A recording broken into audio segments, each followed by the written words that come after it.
They gathered in the rain in their thousands, the largest protest in 50 years in normally tranquil Singapore.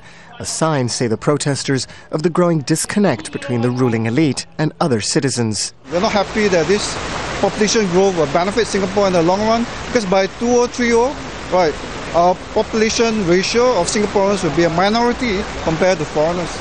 The government hopes to increase the population from 5.3 million to around 6.9 million by 2030.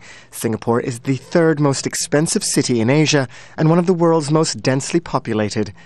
Activists say there isn't enough housing and public transportation, and growth will outpace development. They also say the rush of new workers will hurt Singaporeans.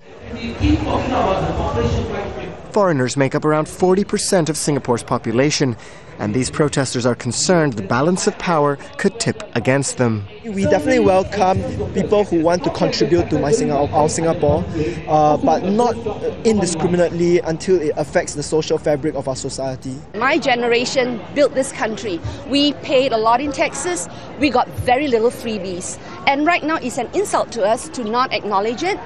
For the government to say that we are the silver tsunami who will need a whole load of foreigners to support us. But Singaporeans face a serious dilemma. The birth rate is decreasing, the population aging. So for the economy to continue to grow, it will need foreign workers. I think a lot of Singaporeans are concerned that the emphasis on growth is not putting enough emphasis on well-being and many of the social security safety nets in an aging population and a population that's transforming.